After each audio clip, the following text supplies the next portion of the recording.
Assalamualaikum warahmatullahi wabarakatuh. Bismillahirrahmanirrahim. Alhamdulillahilladzi khalaqas samawati wal ard wa ma bainahuma fi sittati ayyam thumma istawa 'alal 'arsy. Asyhadu an la ilaha illallah wa asyhadu anna Muhammadan 'abduhu wa rasuluh wa nusalli wa nusallim ala rasulillah wa ala alihi wa ashabihi ajma'in. Alhamdulillah, terima kasih kepada semua ahli-ahli jawatan kuasa masjid, terima kasih kepada Poliklinik Al-Walid, terima kasih kepada semua pegawai-pegawai masjid muslimin dan muslimat, mudah-mudahan dirahmati oleh Allah Subhanahu wa taala. Anil Barra bin Azib radhiyallahu anhu qala anna awwala ma nabda' bihi fi yawmina hadha an nusalliya thumma narji'a fananhara man fa'alahu faqad asaba sunnata wa man dhabaha qablu fa innama huwa lahmun qaddamahu li ahlihi laysa minan nusuk fi syai'. Daripada Al-Barra bin Azib katanya, inna awwala ma nabda' fi yaumina hadha an nusalliya. Sesungguhnya pertama yang kami lakukan pada hari raya, yakni hari raya Korban, ialah kami bersolat. Thumma narji'a fananhara. Kemudian kami pulang dan berkorban. Man fa'alahu faqad asaba sunnatana. Dan siapa yang melakukannya maka ia berbetulan dengan sunnah kami. Wa man dhabaha qablu fa innama huwa lahmun. Dan siapa yang menyembelih sebelum itu maka ia hanyalah daging. Qaddamahu li ahlihi, yang diberikan kepada keluarganya. Laisa minan nusuk, dan dia tidak termasuk daripada ibadat fi syai', dalam ibadat korban sedikit pun. Muslimin dan muslimat yang dirahmati Allah, hadis yang kita baca ini ialah hadis sahih daripada Nabi sallallahu alaihi wasallam. Kata Al-Barra bin Azib. Al-Barra bin Azib di antara sahabat Nabi yang mula menyertai peperangan bersama dengan Nabi sallallahu alaihi wasallam dalam peperangan Uhud. Sebab dalam peperangan Badar, Al-Barra bin Azib masih lagi muda. Maka Nabi muda ni, anak muda lagi, tak dibenarkan berperang. Bila sampai peperangan Uhud, umurnya dah meningkat, dah boleh menyertai peperangan, dan dia pun memulailah peperangan bersama dengan Nabi sallallahu alaihi wasallam, bermula daripada peperangan Uhud. Orang yang satu lagi yang muda yang Nabi kata tak usah perang lagi, di antaranya ialah Abdullah bin Umar radhiyallahu anhu. Bila nak masuk dalam peperangan Uhud, Nabi kata muda lagi 14 tahun. Tapi bila masuk peperangan Khandaq, dia dah melepasi umurnya, maka Abdullah bin Umar menyertai peperangan beserta dengan Nabi sallallahu alaihi wasallam. Dan Al-Barra bin Azib menyertai peperangan jihad bersama dengan Nabi sebanyak 14 kali dan bermusafir bersama dengan Nabi sallallahu alaihi wasallam sebanyak 18 kali. Dan Al-Barra bin Azib meninggal pada tahun 72 Hijri. Tuan-tuan yang saya muliakan, dalam hadis ini Nabi sallallahu alaihi wasallam, dalam hadis ini diceritakan tentang sembahyang, tentang korban di zaman Nabi sallallahu alaihi wasallam. Kata dia, inna awwala ma nabda' bihi. Sesungguhnya awwala ma nabda' bihi fi yaumina hadza an nusalliya. Yang awal-awal kami buat bila sampai hari raya korban, kami akan bersembahyang dengan dia. Nombor satu yang dikerjakan ialah sembahyang sunat hari raya Aidil Adha.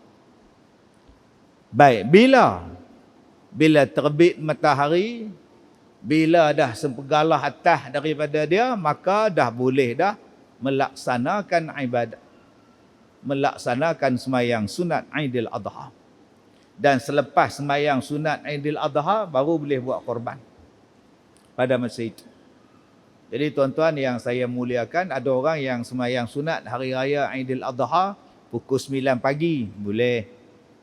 Ada yang kata, ustaz kami nak buat korban, so kami nak buat sembahyang raya pukul 8.30, boleh tak? Boleh. Sembahyang 8.30.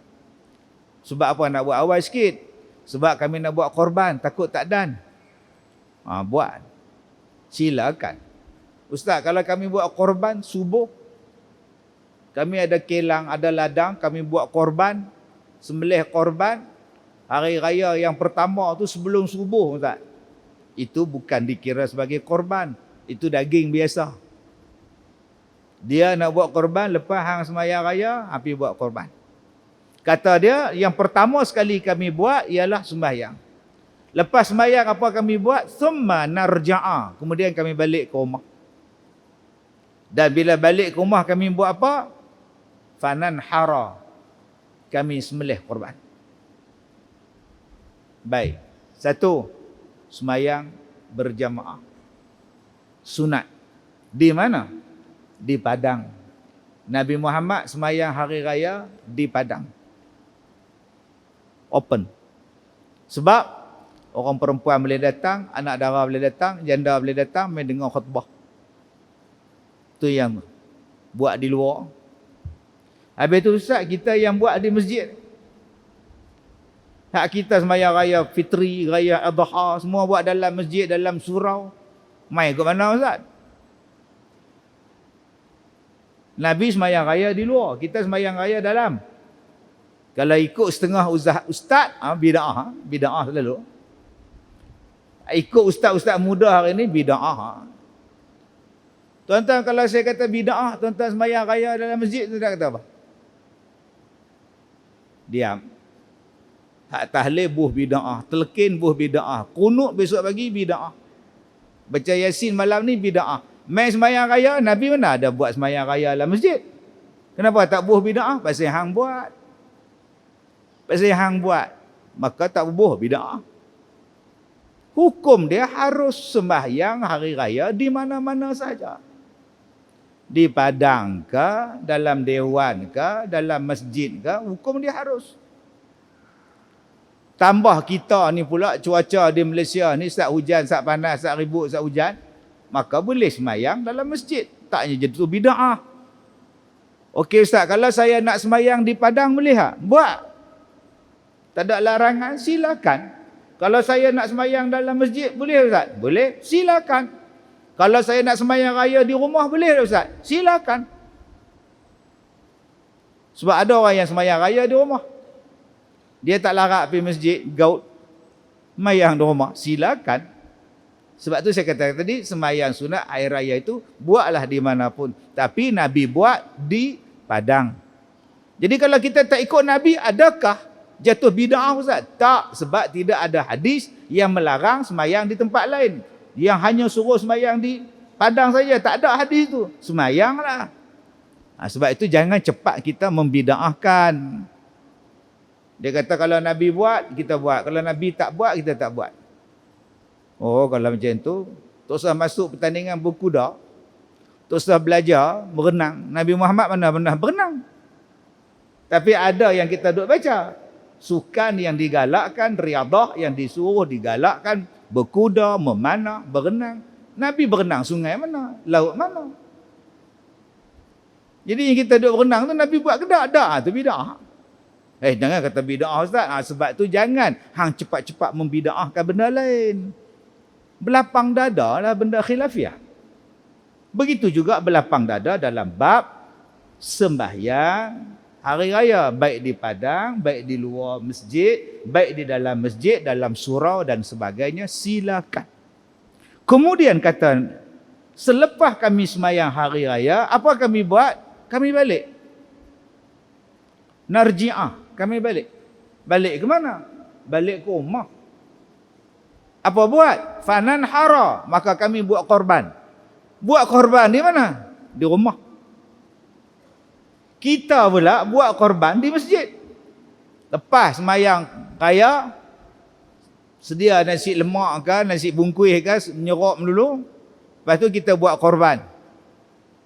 Mana dah balik. Dan kita buat korban di perkarangan masjid. Nabi buat korban di rumah. Oh tu ustaz, kita nak kata bid'ah tak ustaz? Oh ya, kalau ikut ustaz sekarang bid'ah saja, bid'ah lagi. Sebab tu jangan cepat kata bid'ah. Nak buat korban ni di mana pun boleh. Di masjid boleh, di surau boleh, di rumah boleh, belakang rumah pun boleh. Ustaz, kalau buat atas rumah, sila kalau nak buat atas bumbung. Belakang boleh, bawah boleh, atas boleh, dipersilakan. Jadi tuan-tuan yang saya hormati, luahnya ajaran kita. Dia bukan sempit. Sekali ada pula orang kata, ni hampa buat korban di masjid ni, Nabi tak buat. Nabi buat di rumah, pakat berambat balik pula. Dia tak tahu juga hak Nabi balik di rumah tu, dia Nabi sembelih korban. Nabi korban dan Nabi sembelih binatang ni. Kita hari ni bila korban suruh tu imam sembelih, bid'ah, Nabi tak suruh. Bid'ah lagi. Sebab tu saya kata jangan cepat membid'ahkan orang. Nabi sembelih korban. Banyak binatang korban yang Nabi buat. Bila Nabi tak habis nak buat, Nabi panggil Sayyidina Ali, hang sambung pula. Yang menyambung sembelihnya Sayyidina Ali. Dan Nabi korban bukan seekor kambing, bukan seekor unta, berpuluh unta. Buka lah hadis, ada yang kata sampai 60 ekor sekali korban Nabi buat. Kita seekor, bid'ah lagi. Nabi buat 60, pasal apa buat seekor?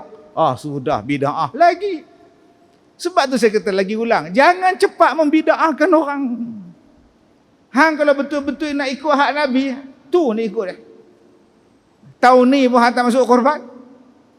Nabi tiap-tiap tahun korban. Hang pula tiap-tiap tahun tak korban. Lagi bid'ah kan. Jadi saya nak ajak pada tuan-tuan, tolonglah berlapang dada dalam bab agama kita. Benda yang harus, benda yang sunat, benda yang boleh, lapang elok-elok. Melainkan pada benda yang betul-betul dah haram, yang tu tegas. Supaya masyarakat tidak berpecah belah.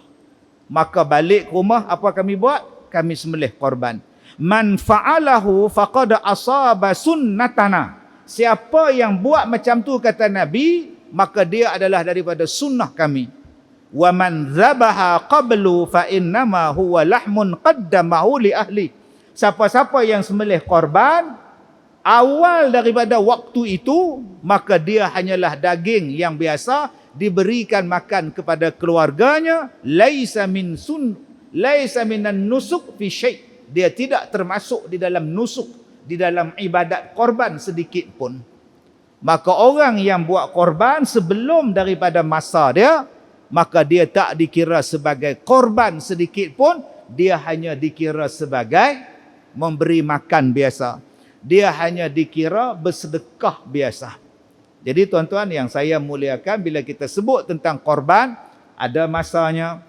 Bila sebut tentang korban, ada jenis binatangnya. Sebab ada orang yang tanya, Ustaz, boleh tak saya korban rusa, pelanduk?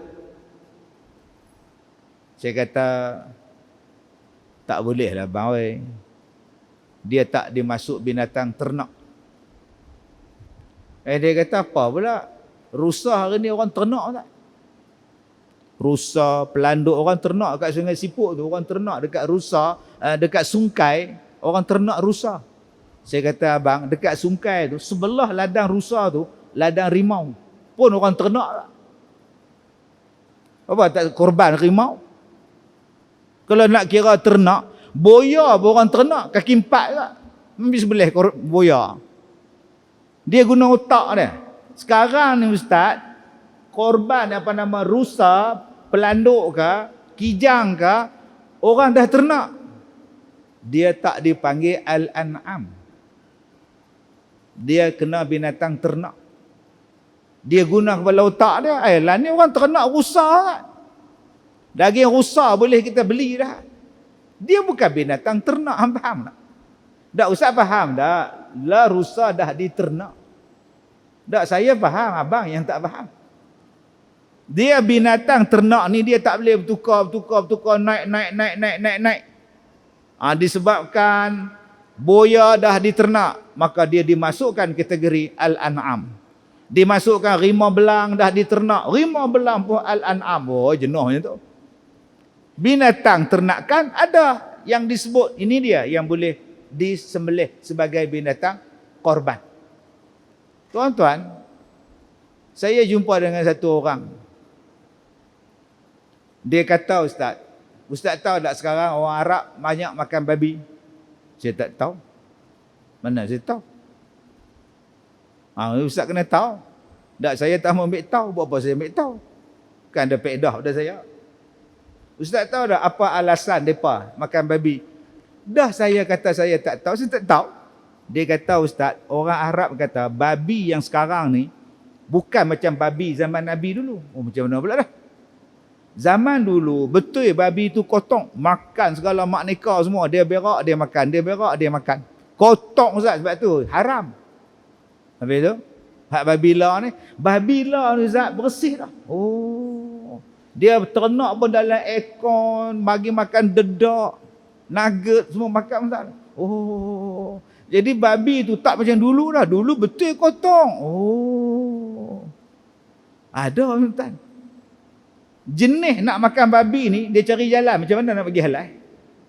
Punya banyak binatang lagi tak mau. Babi juga anak. Saya kata tak sah lagu tu. Dia kaedah dia, abang. Ada orang minum arak.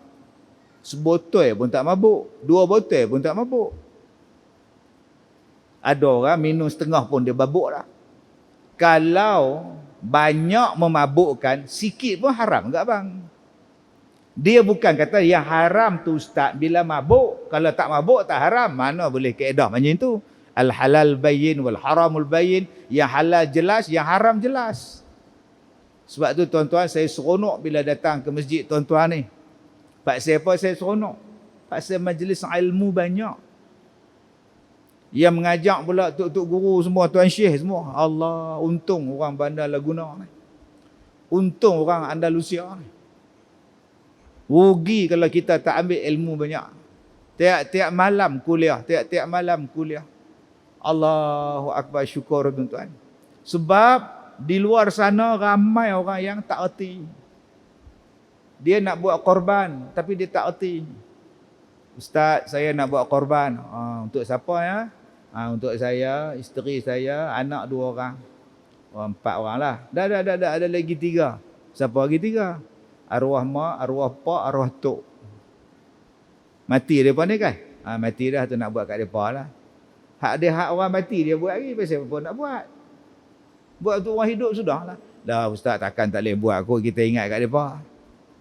Nampak? Nak buat korban. Tuan Haji, ya.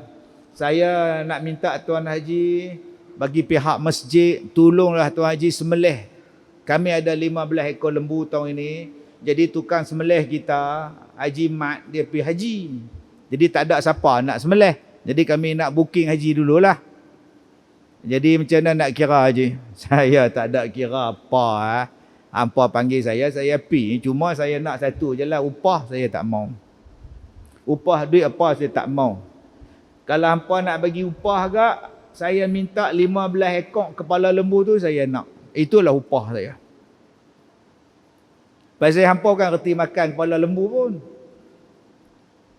Nak kena ambil hammer lah, katok lah, screwdriver lah, baru nak makan apa tak reti. Saya aja reti. Jadi saya nak tu. Bagi saya 15 ekor, 15 kepala lembu cukup. Itulah upah saya. Hukum dia haram je.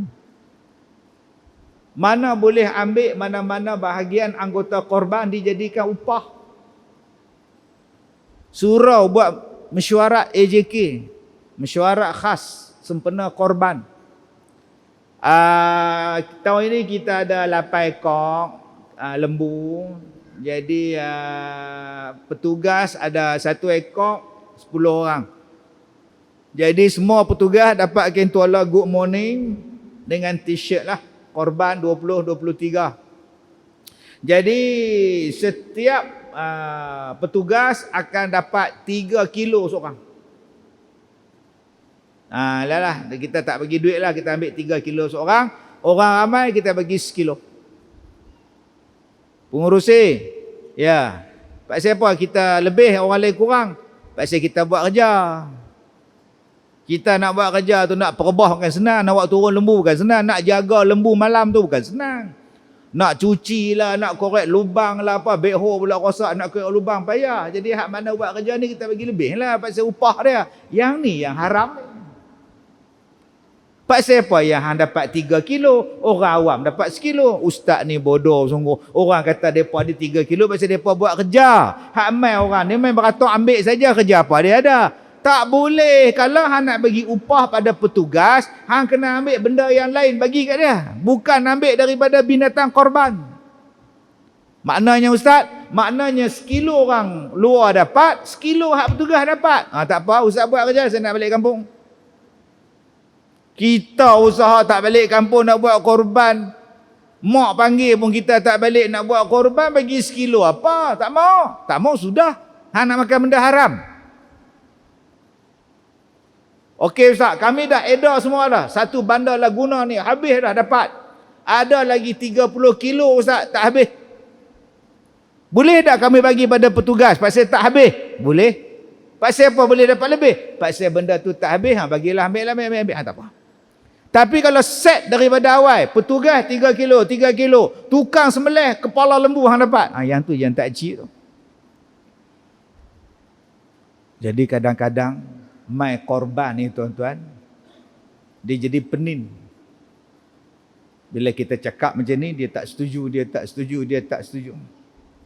Kadang-kadang yang tak setuju tu hak tukang korban.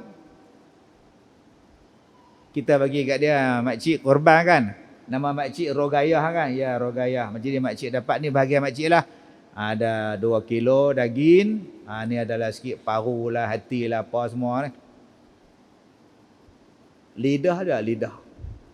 Lidah apa makcik? Lidah lembu. Lidah tak mana tak tahu, pergi potong bagi kat dia. Ekor pula dah, pergi potong bagi kat dia. Telur pun nak tu, minimat depan makcik mesti beli telur. Makcik tak mau telur ayam, makcik nak telur lembu. Dia ambil sampai habis. Tak bagi dekat dia masuk Facebook. Bandar Laguna punya korban. Aku korban dapat sekilo ya. Apa punya AJK masjid. Viral lah tu. Nama pun korban. Nak mendekatkan diri pada Allah. Kalau kita dapat lebih, kita tengok ada orang balik ya, tak dapat daging ke? Kupon ada, bila pi, depa geleng tangan, bukan geleng kepala, depa geleng tangan. Daging habis. Kupon dapat, daging habis. Tak apalah, ambil hak saya punya. Ambil sekilo. Ustaz, kalau saya bagi 2 kilo kat dia, saya hak korban pula tak dapat. Sunat pada orang yang berkorban, makan daging korban dia. Jadi kalau saya bagi semua Ustaz, bagus tak Ustaz? Bagus. Tapi lebih afdal, hang simpan sikit untuk hang makan. Pasal sunat yang besar kepada orang yang buat korban, memakan daging korban dia. Sunat. Bukan wajib. Kadang-kadang kita bergaduh, pasal dapat sikit. Tapi bila dia pergi haji, dia masuk korban. Dia bagi dekat pegawai tabung haji. Ni Ustaz, ni korban makcik, aku nak buat korban di Mekah. Akad. Dia tak tengok pun lembu korban, dia tak tengok pun unta korban, dia tak makan pun daging korban, sembelih pun tak nampak. Dia bagi je dekat Ustaz tabung haji, pergi bagi kat orang Arab. Dia tak marah pula. Dia tak kecil hati pula. Apalah tuan Arab, saya masuk 1 ekor lembu, mereka tak bagi dekat saya pun korban. Tak pula macam tu. Tapi bila balik ke kampung, dapat 2 kilo, 1 Malaysia dia canang. Apa punya masjid? Ini perangai setengah pada kita. Bukan orang sini lah, dari Afrika ni. Baik, tuan-tuan yang saya muliakan. Sebab itu, kalau kita buat haji, kita ada kursus. Kalau kita baca Quran, ada kelas tajwid. Kalau kita nak puasa, kita masuk soal jawab puasa. Apa salahnya sebelum hari raya haji, sebelum hari raya korban, panggil satu ustaz cerita bab korbannya. Satu hari kursus tentang korban. Kursus tentang korban, bukan penyembelihan, tentang korban saja. 1 tahun buat korban saya tugas saya malam jaga lembu. Ada 18 ekor. Saya jaga lembu. Pukul 2-3 pagi duduk jaga ikut lembu berjalan, tak pun diperjalankan. Tiba-tiba lepas sembahyang Isyak, ada satu makcik naik bersikal. Mai. Ya kak, nak mana kak? Nak tengok lembu. Oh, kak korban kan besok? Tu korban. Saja nak tengok lembu kak. Kenapa? Takut dia tak kenal di akhirat nanti. Sudah entah. Dia takut lembu tu tak kenal muka dia. Pitala. Silat-silat dia pergi bercakap dengan lembu tu. Tengok tu muka ni. Kok tak cam. Lembu pun hanggup. Harap betul. Sebab tu saya kata, kita yang nak buat korban, kita yang menganjurkan korban, jom kita buat kursus. Ustaz, ya, anak saya buat korban. Dia di KL tapi buat korban di masjid kami. So, daging tu Ustaz, daging tu sembelih di Bandar Laguna. So, boleh tak saya pergi hantar dekat dia, pergi Kuala Lumpur? Sebab ada orang kata, binatang korban, daging dia mesti duduk sini je. Tak boleh lebih dari luar qaryah, tak boleh. Ada jenis tu. Ustaz, ya, saya dapat daging 4 kilo. Oi, rajin abang kutip. Dah, mereka main hantar. Masjid tu hantar, surau tu hantar, bola MTM 4 kilo. Soalan dia Ustaz, mereka kata kena habiskan dalam tempoh 3 hari. Saya pula nak makan seketul daging pun gigi tak ada Ustaz. Tu nak telan macam mana 3 kilo, 4 kilo tu dalam tempoh tu. Siapa kata? Orang lah kata mesti habis dalam tempoh 3 hari. Kalau tak habis dosa. Pasal apa dosa pula? Dia kata korban kena habis 3 hari. Tak. Makan daging korban tu selagi mana daging tu masih elok, makan. Walaupun 6 bulan, walaupun 5 bulan, walaupun 6 bulan, kalau daging tu masih elok, makan. Bukan mesti tempoh 3 hari. Darah tinggi semua orang. Penuh uat Sungai Petani. Awak yang ramai kan ni. 4 kilo belasah. Yang tu pula 6 kilo belasah. Tu dia tuan-tuan. Pusing hospital tu.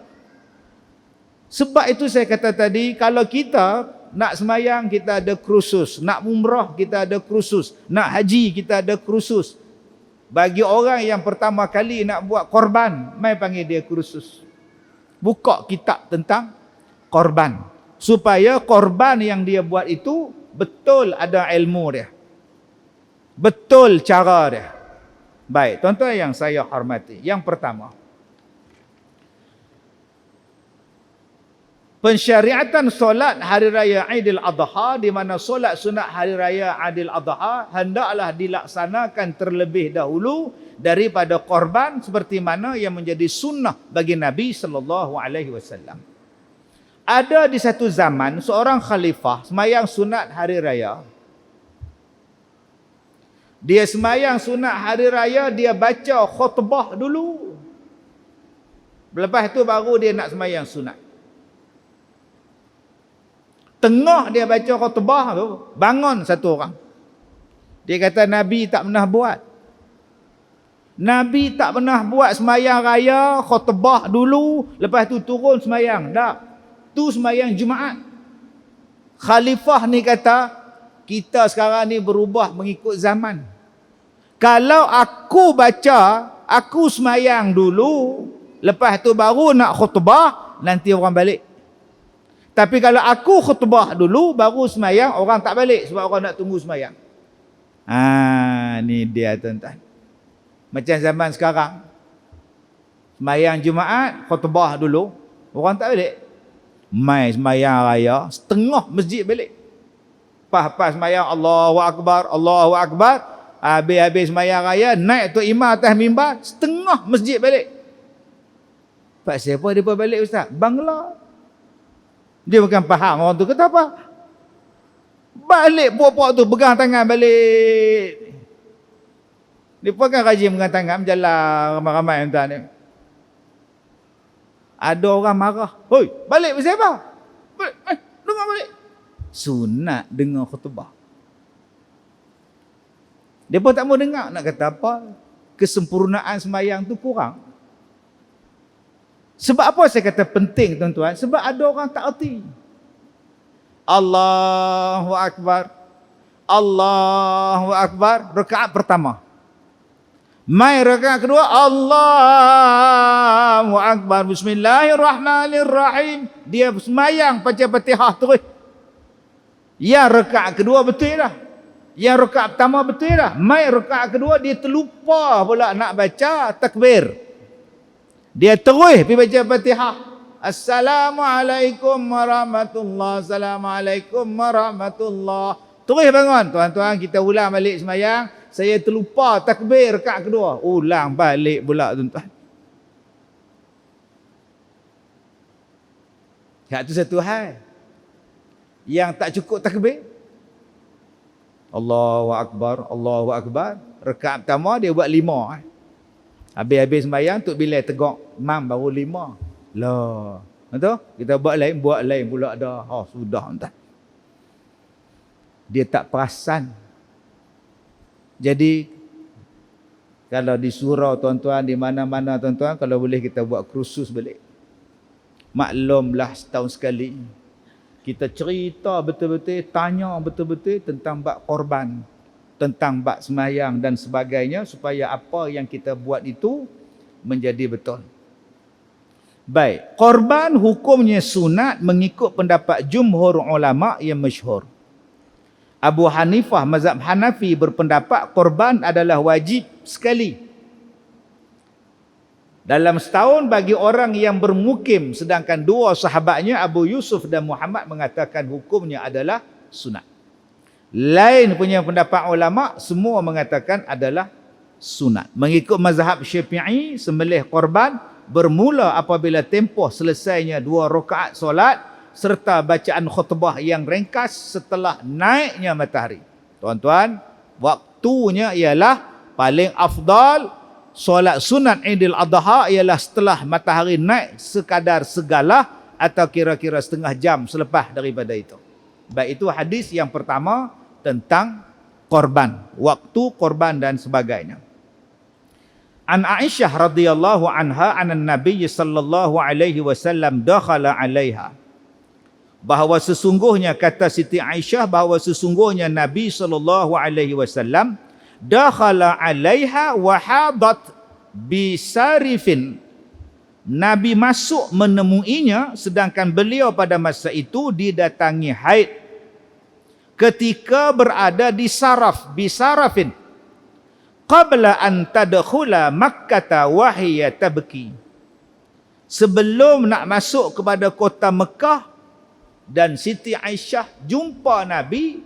Kata Siti Aisyah, waktu aku jumpa dengan dia, aku ni dalam keadaan menangis.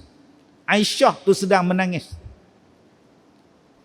Nak pi ke Mekah, sampai satu tempat nama dia Saraf. Bila Nabi ni pi jumpa dengan Siti Aisyah ni menangis. Pasal apa menangis? Rupa-rupanya Siti Aisyah ni didatangi oleh haid. Datang haid pula dah. Nak pi buat haji, nak pi buat umrah, datang haid. Teriak Siti Aisyah ni, menangis. Kemudian kata dia, faqala ma laki anafisti. Tanya Nabi, apakah kamu dalam keadaan haid? Qalat, na'am, ya, saya dalam keadaan haid. Qala inna hadza amrun katabahu Allahu ala banati Adam. Kata Nabi, sesungguhnya ini adalah perkara yang Allah tentukan kepada anak-anak perempuan Adam. Orang perempuan dia ada haid. Tuan-tuan yang saya muliakan, ini cerita nak pergi buat haji, ni cerita nak pergi buat tawaf. tiba-tiba datang haid. Persoalan dia, banyak orang bila nak pergi umrah, dia makan pil untuk menahan haid. Ada orang perempuan, dia makan pil untuk menahan haid. Jangan datang langsung selama sebulan sebab dia nak puasa penuh. Ada orang yang sanggup makan pil penahan haid sebab nak masuk musabaqah tilawah Quran. Cuba tuan-tuan fikir, saya ni fikir tak apa nak sihat. Dua ada 16, 15 calon qari'ah, semuanya elok belakang, tak ada siapa pun uzur. Pernah tak tuan-tuan daripada awal-awal ujian tilawah sampai sekarang tu, peserta daripada menarik diri kerana uzur? Jarang dengar. Saya fikir lain sikit. Apa hukum makan pil penahan haid? Saya tak kata haram. Pertama tuan-tuan, ada orang yang bila nak pergi umrah, dia makan pil penahan haid. Bila dia makan, tiba-tiba datang haid. Tak banyak, titik, 2 titik, 3 titik. Kemudian dia bawa air penawar, dia kata, "Ustaz, tolong jampi Ustaz, anak makcik ni mai haid pula dah." Dia dah makan, dah pil, duk mai titik 2, 3 hari, 4 hari, duk tak berhenti lagi. Bila nak umrah ni, kita nak balik lah. Saya kata dekat dia, "Pak siapa yang pergi makan?" "Alah, kena nak buat umrah." "Makcik oi, kalau orang perempuan nak buat umrah, dia boleh niat bersyarat." "Makcik tak pergi kursus ke?" "Dak lah, dia kalau boleh nak penuh lah. Ni Nabi cerita ni. Buatlah bersyarat. Kalau tak bersih juga, aku keluarlah daripada niat ihram aku ni." Satu. Yang kedua, dalam Malaysia ni mak ngah duk ada beratus travel. Travel yang bawa orang pergi haji ke pergi umrah ni beratus mak ngah. Bila beratus travel, beratus tarikh. Mak ngah pilihlah satu tarikh yang tak kena dengan haid mak ngah. Kita boleh kira. Abang nak pergi umrah tu, syarikat tu bila travel tu, travel tu nak pergi tarikh dia, abang tengok 13 hari bulan. 13. Sat cek nak kira tak? Loh abang kalau ikut kiraan bulan depan cek mai 12 hari bulan. Kalau pi 13 abang mau 8 hari pula mai cuti, macam mana ni? Bukan kata travel lah abang, ni trouble lah abang. Kalau gitu kita ambil tarikh lain, ada 28 hari bulan. Itulah gunanya. Allah Ta'ala dia bagi semua benda ni tuan-tuan, dia ada kiraan dia. Haid pun ada kiraan dia. Istihadah pun ada kiraan dia. Nifas pun ada kiraan dia. Dia bukan nak menyusahkan kita, tapi kita dengan sebab tak mau ambil satu pendekatan, kita yang menyusahkan diri kita. Kalau makcik, saya dah kira dah ustaz tarikh tu memang saya tak mai. Tiba-tiba mai di Madinah pula. Saya betul-betul kira dah. Ni salah siapa? Bukan salah Allah makcik Allah Ta'ala nak bagi hukum. Jadi makcik buatlah niat bersyarat. Okey ustaz, macam ni ustaz. Saya duduk di Madinah. Okey. Saya nak pergi umrah lah di Mekah. Saya nak masuk Mekah ni. Okey. Jadi saya ada anak seorang dan saya pun ada haid. Ustaz faham lah. Dengan haid lah. Dengan anak lah. So macam ni ustaz. Jadi saya tak niat umrah. Saya tak niat di miqat. Saya pakai baju biasa. Bila saya masuk di Mekah, dah bersih apa semua, baru saya buat umrah.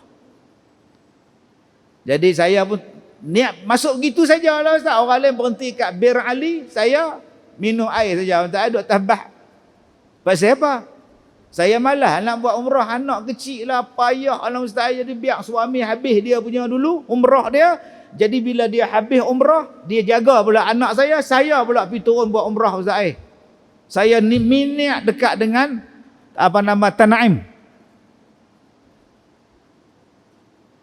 Kau kena niat di Bir Ali di Madinah. Tak Ustaz faham tak? Faham. Saya anak kecil, saya tak dan, saya sibuk. Kalau saya pergi umrah sekali dengan laki saya, siapa nak gendong anak saya ni? Sebab tu biar dia pergi dulu. Saya tak niat pun tak apa lagi. Sekali dia dah habis umrah, saya pula pergi Tanaim naik teksi, kemudian saya buatlah, dia pula bela anak saya. Kena niat situ. Tuan-tuan yang saya muliakan, saya ni jenis bodoh punya jawapan. Yang kau kata bawa anak kecil tu, saya apa? Kau tak kesian ke kat budak tu? Umur 4 tahun duduk berjalan. Kau tak kesian ke dia? Orang Arab tinggi, Pakistan tinggi, Negro tinggi. Dia budak 4 kaki tinggi 2 kaki setengah.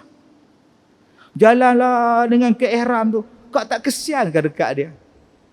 Sagi pergi gendong dia pula, dia tak wajib pergi kau tak suruh bawa. Saat lagi dia kencing, dia berak. Ustaz senanglah, Ustaz tak ada anak kecil. Pulang kat akak. Lain kali kalau beranak kecil kita suruh bawa, kesian kat budak. Kau tu seduk tengok orang Arab, budak merah dia usung dah. Budak tu usung merah dia usung dah. Sabar sat dulu, kesian kat budak tu. Baik, jadi tuan-tuan yang saya muliakan, Nabi kata, wahai Aisyah, katabahullahu ala banati Adam, inna hadha amrun, sesungguhnya haid ini adalah satu keputusan, satu perintah daripada Allah, satu perkara daripada Allah yang termaktub, yang Allah bagi kepada banati Adam, anak-anak perempuan Bani Adam. Dia tak bagi kepada Bani Adam, anak lelaki. Dia bagi banat. Banat maknanya anak perempuan, orang perempuan.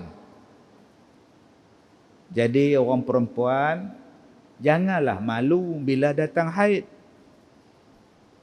Orang laki-laki, janganlah bila perempuan datang haid, kita pandang serong pada dia.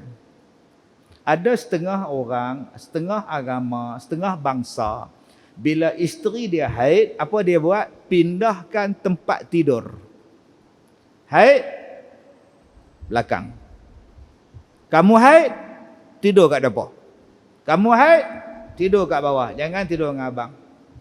Nanti bila dah bersih, mai tidur dengan abang. Itu bukan ajaran kita. Orang yang haid boleh tidur sekali. Yang tak boleh berseronok-seronok. Di antara yang semua orang faham lah.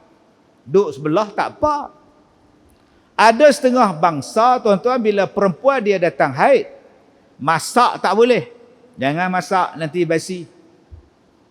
Jangan kau sentuh, nanti basi. Jangan kau buat ni, nanti kotor. Islam, isteri nak masak, orang haid nak masak, silakan. Dia bukannya satu benda yang malu pada orang perempuan.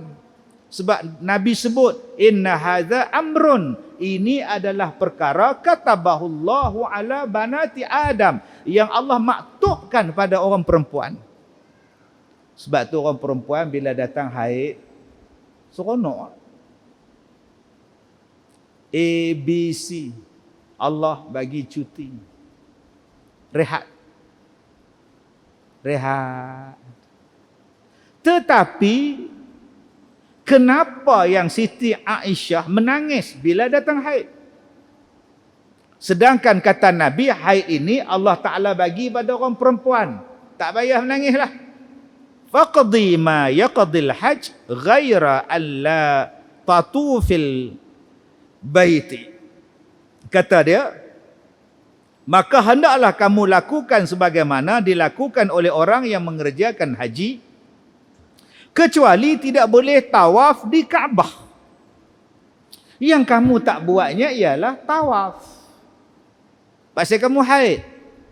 Kamu nak duduk di Mina, pergilah. Nak di Arafah, buatlah. Nak sa'i, buatlah. Satu ya, tunggu sat dulu, tawaf. Maka falamma kunna bimina utitu bilahmil baqar faqultu ma hadha qalu dhahha Rasulullah sallallahu alaihi wasallam an azwajihi bil baqar. Maka bila kami berada di Mina, diberikan kepadaku dengan daging lembu. Lantas aku berkata, apa ini? Mereka menjawab, Rasulullah telah berkorban untuk isteri-isterinya dengan seekor lembu. Maka bila mereka berada di Mina, Siti Aisyah berada di Mina, maka Nabi Muhammad sembelih lembu, sembelih binatang korban. Daging lembu tu diberikan kepada Siti Aisyah. Siti Aisyah tanya, apa ni? Daging korban. Siapa buat? Rasulullah buat. Rasulullah buat kepada isteri-isterinya. Hadis yang kita baca ni tuan-tuan, ialah hadis yang sahih. Apa pengajaran daripada hadis ini? Yang pertama, orang perempuan yang didatangi haid ketika nak buat haji atau ketika nak buat umrah, boleh dia masuk ke Mekah. Boleh dia buat. Yang dia tak boleh buat ialah tawaf. Dan boleh dia menggunakan kaedah niat yang bersyarat. 2. Perempuan yang haid boleh makan daging korban. Boleh. 2. Memasuki Mekah hendaklah dengan berihram jika ingin melakukan ibadat haji atau umrah di miqat. Orang yang nak pergi ke Mekah, nak buat haji dan umrah, maka hendaklah dia berniat di miqat. Melainkan orang-orang yang kita baca lah, yang memang duk berulang-alik, dia driver bas ke, polis ke apa ke. Tapi bagi kita ni, bila nak pi tak boleh cakap, ustaz, saya sibuk sikit, saya tak nak buat umrah dulu, saya bagi duduk di Mekah 2 hari stabil semua, baru saya buat niat di miqat di Tanaim. Saya tak buat awal-awal di Madinah, di Bir Ali. Tak boleh. 1, 2. Yang ketiga, lembu boleh dibuat korban dan seorang suami juga boleh berkorban untuk isterinya. Inilah yang dilakukan oleh baginda Nabi sallallahu alaihi wasallam kepada isteri-isterinya. Ayat ini dibincangkan oleh para ulama. Seorang suami buat korban. Adakah isterinya nak buat korban juga? Abang buat tak korban? Buat. Abang buh nama siapa? Abang buh nama abang, Sekong. Amboi abang, pahala abang seorang ke? Boleh nama saya juga. Pasal apa abang tak buh nama saya? Buhlah nama saya juga. Balik buka tuan-tuan. Dia bincang tentang hadis ni. Sebab itu ulama-ulama berpendapat kalau suami buat korban, pahala korban dia meliputi kepada isteri dia pun dapat pahala korban. Ini dia kelebihan tu. Jadi akak-akak jangan duk teriak pula lelaki tak buat korban atas nama kita. Suami buat tu meliputi dia. Tu kelebihan tu. Jadi isteri ni. Okey ustaz, kalau isteri nak buat korban meliputi suami tak ustaz? Dia nak buat korban untuk dia buh nama suami boleh tak? Boleh. Kalau dia tak buh nama suami dia buh nama dia saja, adakah suami dia akan dapat pahala korban sama? Yang kita bincang tadi ialah suami meliputi keluarga dia sebab dia ketua keluarga. Dia qawwam atas isteri dia. Okey. Jadi kalau akak-akak nak buat korban, bubuhlah nama suami. Kalau akak abang-abang nak buat korban atas nama mak, dia bukan qawwam. Mak kita, pak kita. Jadi kalau kita nak bubuh atas nama mak, telefon mak. Mak, saya nak buat korban untuk mak. Saya nak buat korban untuk mak. Boleh? Mak izinkan. Ayah, saya nak buat korban atas nama ayah. Minta izin ayah, ayah izinkan. Maka kalau tuan-tuan nak buat korban untuk orang lain, minta izin di bawah. Ustaz Kazim, ya, saya nak buat korban. Buat. Tapi bukan untuk saya. untuk ustaz. Saya ambil seekor lembu, 3 saya berbahagian saya, 4 bahagian saya nak sedekah atas nama ustaz. Minta izin? Oh jangan. Bagi kat orang lain lah, tak apa. Buat kat orang lain, buat kat mak. Mak ada lagi, mak ada habis atas nama mak lagi afdal. Dah. Mak lain cerita ni, saya memang niat nak sedekah kat ustaz ni. Minta izin, saya tak izinkan. Ambil sombongnya ustaz ni. Dia tak izin, tak payah buat. Kalau dia izin, silakan. Serupalah kita nak bayar zakat. Zakat fitrah. Untuk imam, saya minta izin, saya nak bayarkan zakat fitrah. Untuk imam, duit saya nak bayar. Silakan, saya izinkan. Kalau imam tak bagi, tak apa, saya ada duit, saya nak pakai duit saya sendiri. Apalah imam, saya nak sedekah ni. Nak sedekah bagi je. Zakat saya punya. Tak, saya nak bayar zakat. Niat saya zakat. Imam faham tak? Faham, hang tak faham. 4 kali saya sebut. Saya faham, ustaz tak faham. 4 kali saya sebut. Kena dapat izin dulu. Tapi untuk isteri tadi, suami buat korban, tak payah telefon. Leha. Abang buat korban ni. Abang buat korban atas nama hang. Saja. Hang izin noh? Izin noh?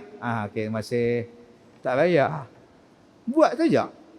Nabi ni dia buat kat Siti Aisyah dengan isteri-isteri dia. Aisyah pun tak tahu. Mai-mai dapat daging korban saja. Daging apa ni? Rasulullah buat korban untuk isteri-isterinya. Ni, makan.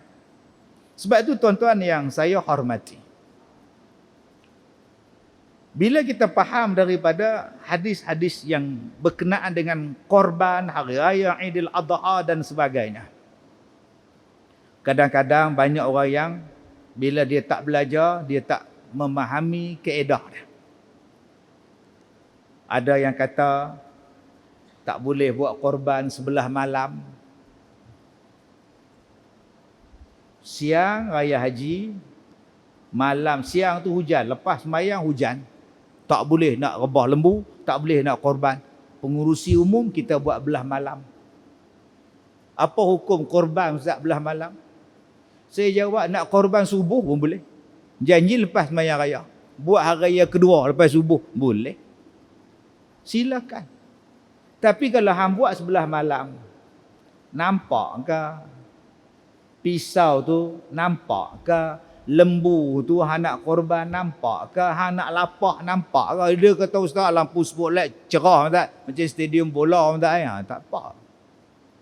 Ada. Kenapa hang buat belah malam? Lembu ni ustaz kalau kita tunggu besok rasa tak dan. Pasal apa? Lokuh ustaz oi. Lembu tu dia turun hari raya korban tu, dia turun lori tu, turun dia duduk sampai lah tak bangun-bangun ustaz, duduk ustaz lah. Berapa ringgit? 4,200. Oh memang itu banyak jenis piano semua tu. Tarik punya kreng. Tu kalau jentik telinga pun tidur terus dah. Kalau kami tunggu besok ustaz, lembu ni mati ustaz. Tu yang kami buat malam ni juga. Tak apa, dengan syarat bukan malam raya yang pertama. Jangan malam raya pertama, besok nak sembahyang raya. Malam tu tengok Din. Hang tanya tu imam, "Awat, lembu ni nampak lemah ni. Aku rasa tak dan pukul 10 pagi esok nak sembelih. Aku rasa 10 malam ni innalillah ni." Tu imam turun naik Honda EX5. Tak apa kita buat malam ni. Kita niat malam ni. Esok tak ada lembu ni rugi naya. Boleh ke buat korban belum raya, belum sembahyang gitu imam? Tuhan pun faham masalah kita. Dia ingat Tuhan tu pak saudara dia. Jaga-jaga ni tuan-tuan. Jadi tengok siapa buat belah malam ada sebab apa. Kalau saja-saja tak maulah. Bukan tak mau tu bukan haram. Afdalnya siang lah supaya kita dapat bagi orang ramai tengok, bagi tengok darah mengalir. Orang ramai tengok, orang perempuan tengok bila datang tu, orang korban datang, cerah. Tapi kalau sebelah malam tadi disebabkan ada keuzuran dia, dipersilakan. Kalau tak ada uzur pun boleh, kalau semuanya ada kelengkapan dan sebagainya. Baik, yang terakhir tuan-tuan, sifat orang beriman. Apa dia? Siti Aisyah dah nak masuk Mekah. Sampai satu tempat tiba-tiba datang haid. Dan Nabi jumpa dia, dia menangis. Bukan dia menangis tu mengada-ngada, bukan. Dia menangis tu sebab dia haid. Dia faham dia tak boleh buat ibadat, dia sedih. Orang beriman kalau tak dapat buat ibadat, sedih. Teriak. Ni yang kata orang beriman. Bila buat maksiat, takut dia, menyesal dia. Bila tak dapat buat ibadat, menangis dia sebab tak dapat pahala. Tuan-tuan, Siti Aisyah menangis sebab datang haid. Faham dia macam mana nak tawaf, macam mana nak buat haji, macam mana aku nak buat korban, macam mana ni. Seolah-olah haid ni tak boleh buat semua, dia menangis. Tu yang Nabi kata kat dia tu. Baik. Yang pertama, adakah kita menangis bila kita terlepas sesuatu perkara ibadat? Contohnya korban. Habis gitu Habis hari tasyrik tak ada korban dah. Berapa ramai yang menangis? Aku tak ada pahala dengan sebab raya tahun ni, aku tak buat korban. Relax.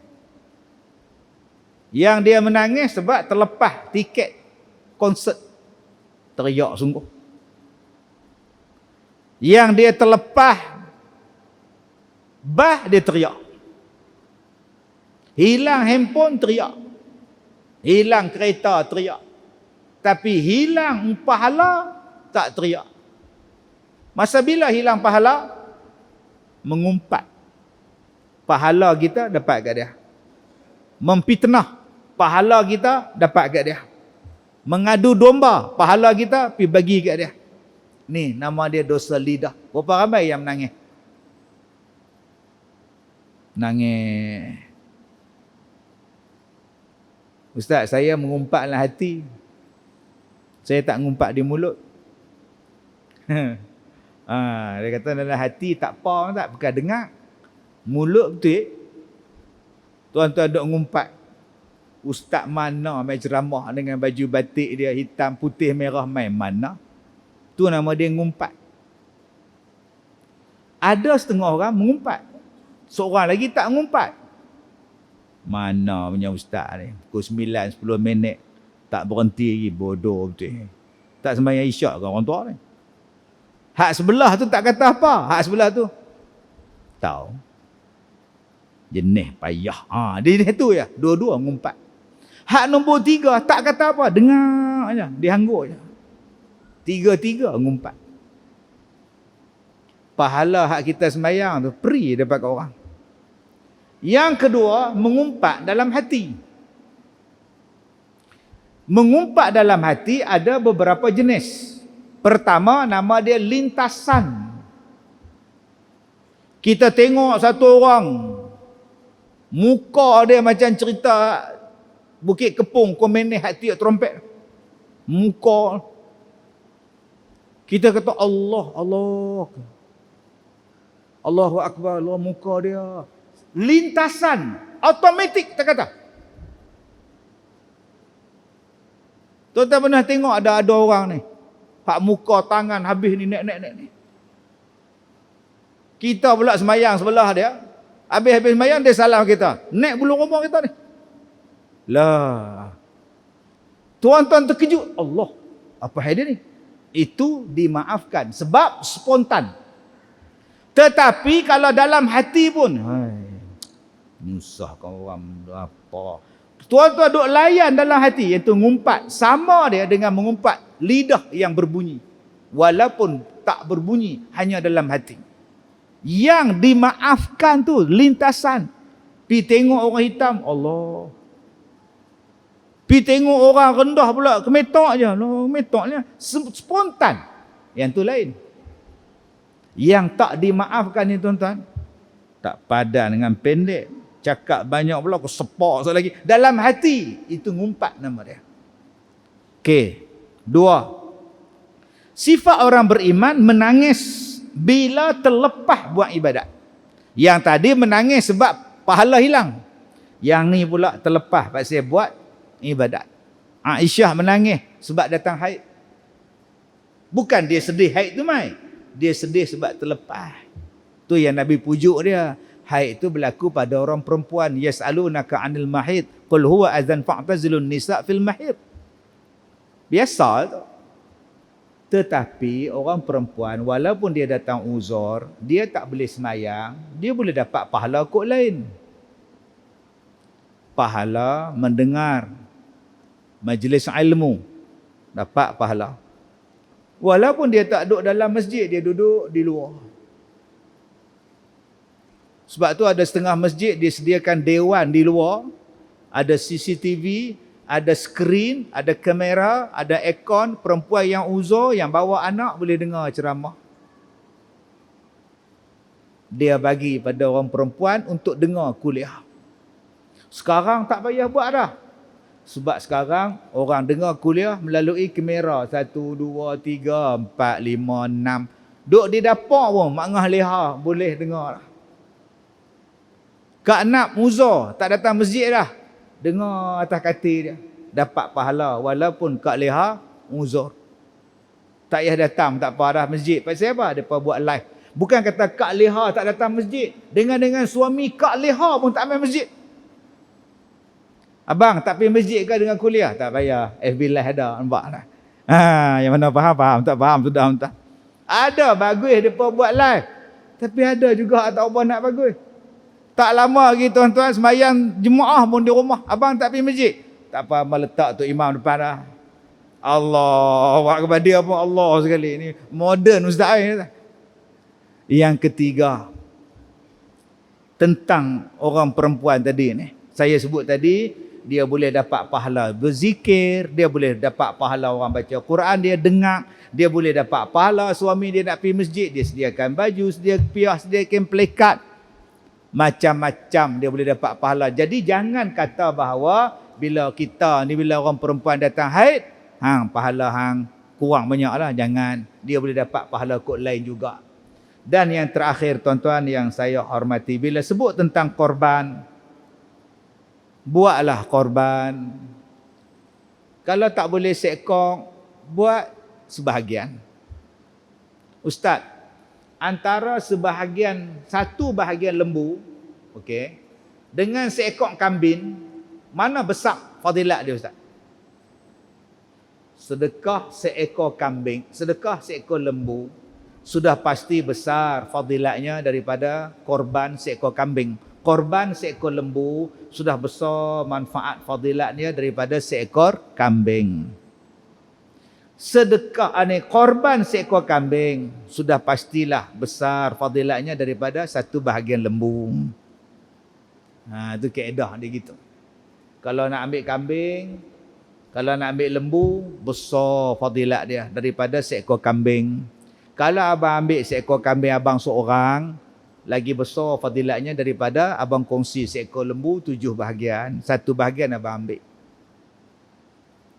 Jadi kalau saya tak mampu Ustaz, satu bahagian saya tak mampu 800,500.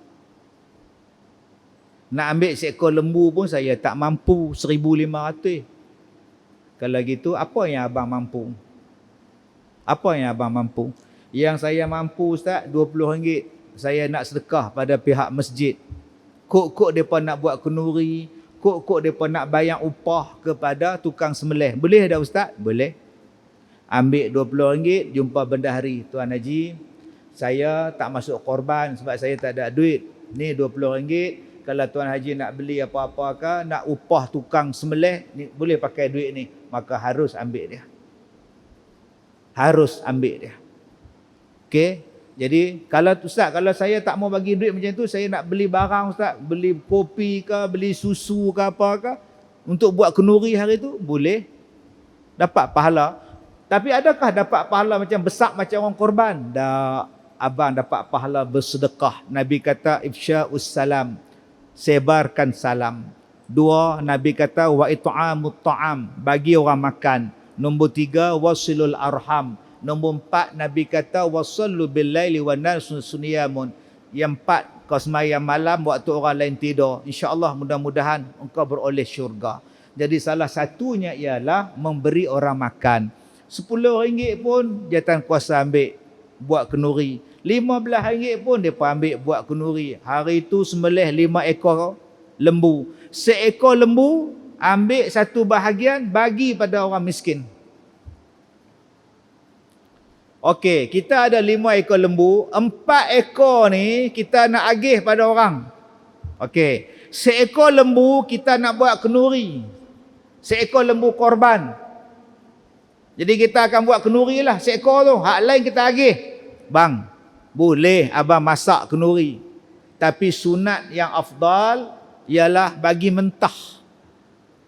Dah Ustaz faham tak? Faham. Kami nak buat kenduri, nak masak gulai kawah Ustaz.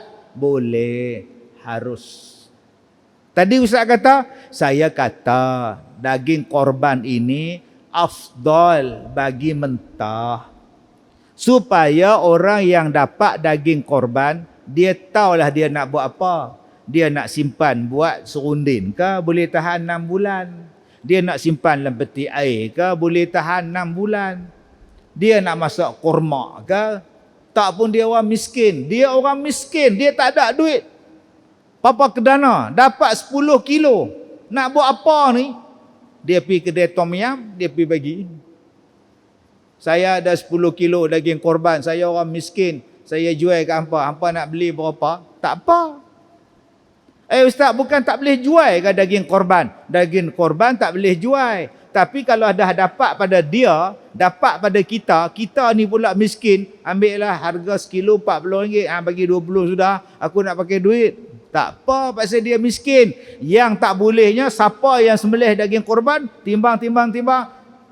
Sekilo 20, sekilo 20. Yang tu yang salah.